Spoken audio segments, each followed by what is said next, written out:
Okay, welcome back everybody, and thanks for tuning in. I apologize, the lighting in here is kind of weird because I'm shooting this in the evening. Normally I shoot it in the daytime, so we got to deal with it. Welcome back. I hope everyone is doing well. If you're still with us, yeah, thank you for tuning in.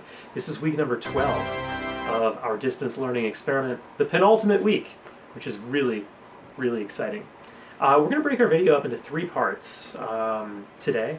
The first thing that we're going to do is talk a little bit about where we've been, just a quick recap or review of the last couple weeks and things that we want to think about. Second part of the video is just a conversation about the calendar for this week. Third part of the video is some extra stuff that I highly recommend you check out because it's really funny, but it's also a great way to crystallize some of these abstract ideas that you're going to be working with this week. So that's what the video looks like. Let's get into it. Over the last couple weeks, we spent some time talking about these two strange films. All That Heaven Allows by the director Douglas Sirk was originally seen as a weepy. It was written off as just a kind of mass market family melodrama, but after Sirk retired, he started giving interviews where he created his own legacy, and a lot of people believed him. Now, we don't know if he was telling the truth or if he was just trying to make up a story and cover for the fact that he wasn't a very good film director, but that is part of the mystery of Douglas Sirk. All of these stories surrounding the actors, the film itself, the meaning of the film continue to circulate in our world today. And I think that's really fascinating because, in a sense, that's really how literature works too. So we took some time and we looked at All That Heaven Allows. And then we looked at a remake of that film by a contemporary American filmmaker named Todd Haynes. The film is Far From Heaven, and that came out in 2002. Far From Heaven, as you know, it's a remake of All That Heaven Allows, but instead of involving All That Heaven Allows the campy qualities of the original film, Far From Heaven is not a camp movie. It is an homage to the original, and we're going to talk about what that word means in a little bit. It is also a pastiche of other films. We're going to talk about what that word means in a little bit, but it isn't campy. When we look at it, it is a very beautiful film. It's a very visually beautiful film, and the acting is quite serious. We don't look at the characters and laugh at them the way that we might laugh at Rock Hudson when that deer walks up in the back window. Like, what is that? So anyway, these choices are very deliberate. And the goal of our course this week is to be able to gain a better understanding of what Todd Haynes is doing when he remakes All That Heaven Allows. We also want to understand kind of what this film means as a remake in our contemporary time. And then we want to really talk about how we can better think of and appreciate other remake texts. You know, we're surrounded by remakes all the time. I gave you an example of a Netflix miniseries called Hollywood a couple weeks ago that is very much a counter history, an alternative history of the Hollywood film industry, also starring Rock Hudson, which is interesting. Why do we continue to do this? What do these remakes actually mean? That's the topic of this week. So now that we have now that we've segued into the calendar, let's get into it, part 2. For Monday's class, which is probably today, you're probably watching this on Monday, you're going to read a short piece by Barbara Klinger. And before we get into this piece, I want to... Hang on just 1 second. Okay. It's a quick story. There's a film director I really like. He's a Spanish surrealist. His name is Luis Buñuel. And he made some really far-out movies. This is his memoir. It came out after he died, and it's called My Last Sigh. Sometimes it's translated as My Last Breath. It doesn't matter. Anyway, in this book, he tells this really interesting story, and it got me thinking. He describes a memory of his friend who was an atheist, like a really staunch atheist. And later on in his life, Luis Buñuel says, I remember that my friend and I were standing next to each other inside of a cathedral at somebody's wedding. But then he realizes that there's no way his friend ever would have set foot inside of a cathedral to attend a wedding or any kind of event. But Buñuel says that this memory is so strong in his mind that he swears that it actually happened. But then he realizes that it may not be a memory of real life. It might be a movie that he saw because his friend was also an actor. he couldn't tell the difference late in life. And for him, it didn't really matter because the line between what we see in films and what we remember of our past is a very blurry one. Now, Buñuel was a fine art director. He was a surrealist. He loved to incorporate dreams and the subconscious into waking life. But I would argue that Buñuel is not alone. That in fact, this is a common issue with a lot of audiences when we deal with films that represent the past, especially a past that we weren't alive to ever experience. So when we see a film like All That Heaven Allows, we weren't alive in the 1950s. All we have is this film to tell us what that time period was like. But of course, that film isn't a representation of what is real. It is an exaggerated, melodramatic representation of family life. It's also kind of campy, and it has a lot of other qualities that we're going to be talking about too. So the reason that I share this story with you is because Barbara Klinger, she's still alive, she's a film scholar, has a short piece about this kind of tangled nature of representing the past and our own memories and trying to tell the difference between the two and how challenging that can be. So for Monday's class, what I want you to do is read this piece by Barbara Klinger called Coda and Memory and complete the assignment that is posted to the website.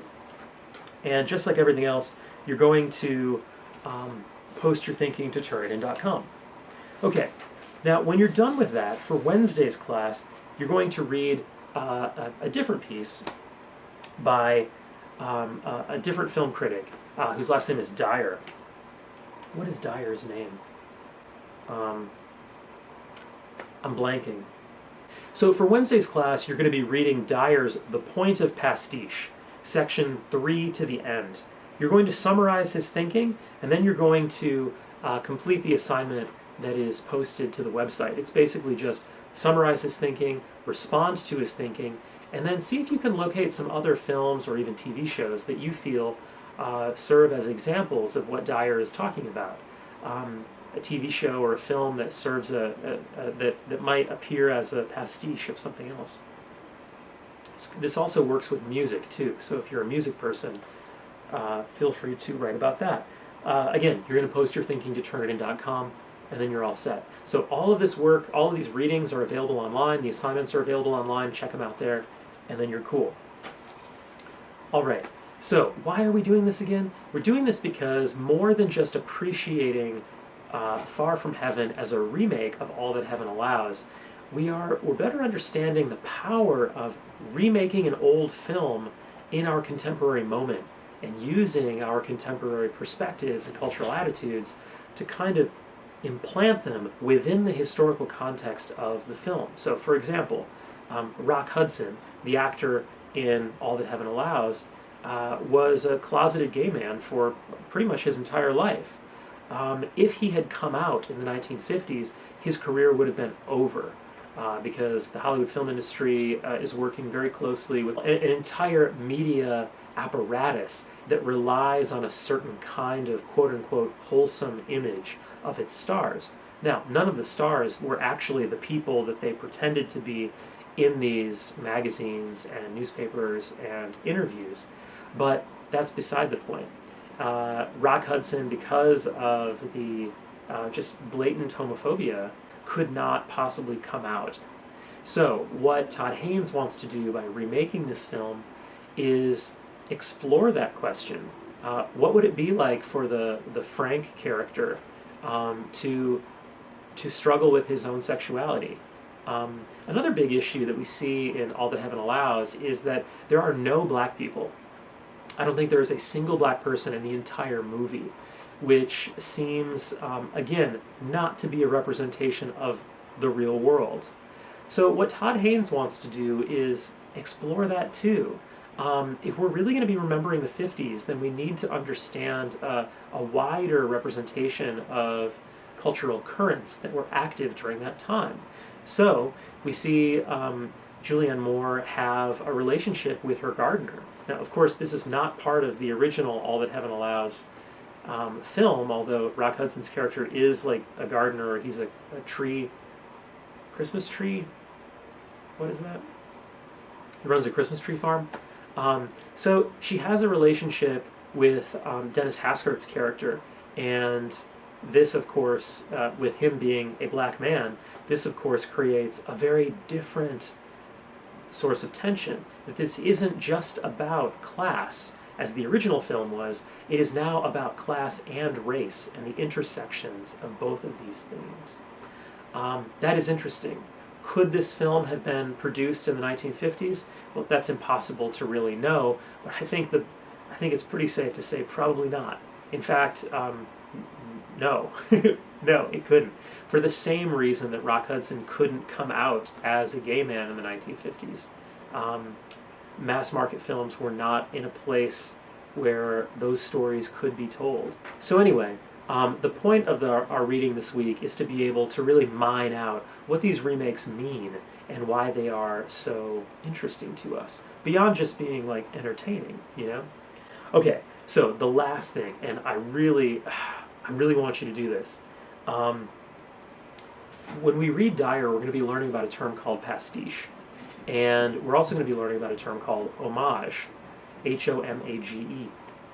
What I want you to do is watch a clip from a film called Dead Poets Society. It's a very popular movie in the mid-1990s starring the late Robin Williams and a number of other really talented actors. It's about an all-boys school, very strict teachers. Robin Williams comes in as the sort of, hard-to-handle substitute teacher, and he really inspires a lot of kids to talk about poetry. Now, the film has a tragic ending, but it's a very beautiful film, very moving film. So I want you to watch this brief clip. It's linked on the calendar. Just go there, check it out. And this clip is like the most amazing scene from this movie. It's only a couple minutes. When you're done, I want you to watch the Saturday Night Live parody of this. And it's not just a parody, it's definitely a parody, but it's also something more. It's called it's called Mr. Bunting. That's what it is. And it is one of the funniest things I've seen in a really, really long time. So you can check that out. If you have some thoughts on it, which I'm sure you will, post them to the group chat, and then we'll all have a laugh, and it'll be really nice. All right, so this is a lot of information, but this is the last really big week. As we read all this stuff, I urge you to continue thinking about a lot of these things that we've talked about already.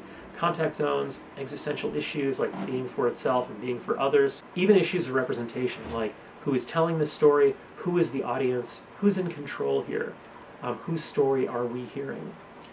All of these ideas and terms come into play in this last week. So yeah, I hope you enjoy it. I think this is really fascinating stuff. So again, I really appreciate your continued engagement. And if you need anything, just reach out, let me know, or post your questions to the group chat, and we can converse there. So until we see each other again, be good to yourself, be good to everybody else, and we will catch you in the next one. Bye.